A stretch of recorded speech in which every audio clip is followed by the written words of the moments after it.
पाठ 28।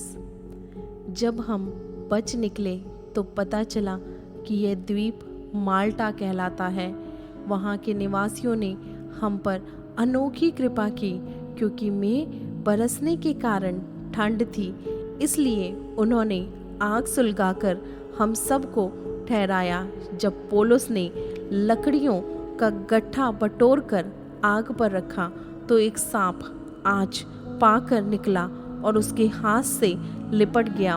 जब उन निवासियों ने सांप को उसके हाथ से लटके हुए देखा तो आपस में कहा, सचमुच यह मनुष्य हत्यारा है कि यद्यपि समुद्र से बच गया तो भी न्याय ने जीवित रहने ना दिया। तब उसने सांप को आग में झटक दिया और उसे कुछ हानि ना पहुंची, परंतु वे बाट जोहते थे कि वह सूझ जाएगा या एकाएक गिर के मर जाएगा। परंतु जब वे बहुत देर तक देखते रहे और देखा कि उसका कुछ भी नहीं बिगड़ा तो अपना विचार बदल कर कहा, यह तो कोई देवता है। उस जगह के आसपास उस टापू के प्रधान पुबलियुस की भूमि थी। उसने हमें अपने घर ले जाकर 3 दिन मित्रभाव से पहुनाई की। पुबलियुस का पिता ज्वर और आव लहू से रोगी पड़ा था, अतः पौलुस ने उसके पास घर में जाकर प्रार्थना की और उस पर हाथ रखकर उसे चंगा किया। जब ऐसा हुआ तो उस द्वीप के बाकी बीमार आए और चंगे किए गए। उन्होंने हमारा बहुत आदर किया और जब हम चलने लगे तो जो कुछ हमारे लिए आवश्यक था जहाज पर रख दिया। 3 महीने के बाद हम सिकंदरिया के एक जहाज पर चल निकले जो उस द्वीप में जाड़े भर रहा था और जिसका चिन्ह दियुसकुरी था। सुरकूसा में लंगर डालकर हम 3 दिन तक टिके रहे। वहाँ से हम घूरकर रेगियुम में आए और 1 दिन के बाद दक्षिणी हवा चली।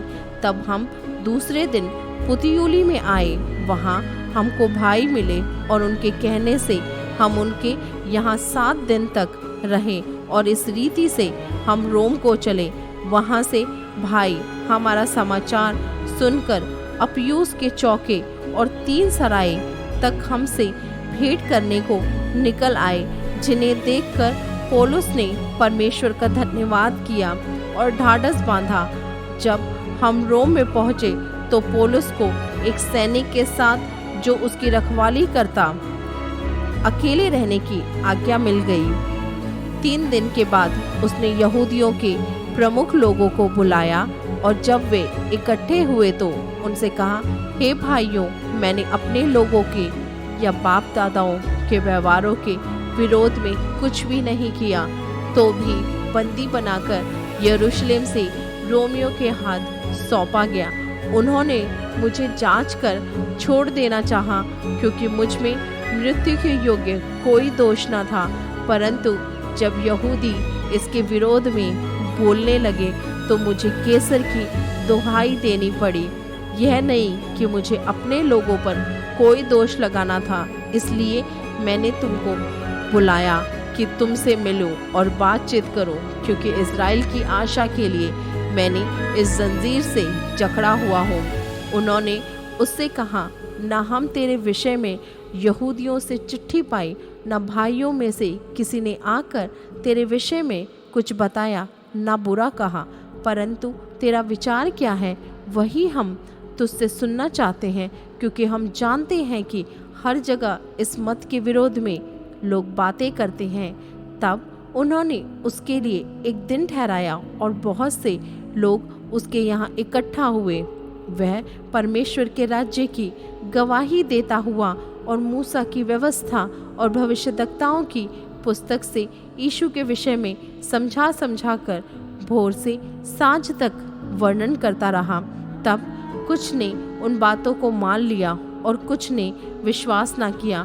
तब वे आपस में एक मत ना हुए तो पौलुस की इस बात के कहने पर चले गए, पवित्र आत्मा ने यशायाह भविष्यद्वक्ता के द्वारा तुम्हारे बाप दादाओं से ठीक ही कहा है जाकर इन लोगों से कह कि सुनते तो रहोगे परंतु ना समझोगे, और देखते तो रहोगे परंतु ना बूझोगे, क्योंकि इन लोगों का मन मोटा और उसके कान भारी हो गए हैं और उन्होंने अपनी आंखें बंद कर दी हैं। ऐसा ना हो कि कभी आंखों से देखे और कानों से सुने और मन में समझे और फिरे और मैं उन्हें चंगा करूं।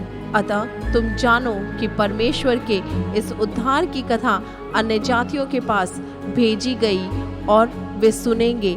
जब उसने ये कहा तो यहूदी आपस में बहुत विवाद करने लगे, वहां से चले गए।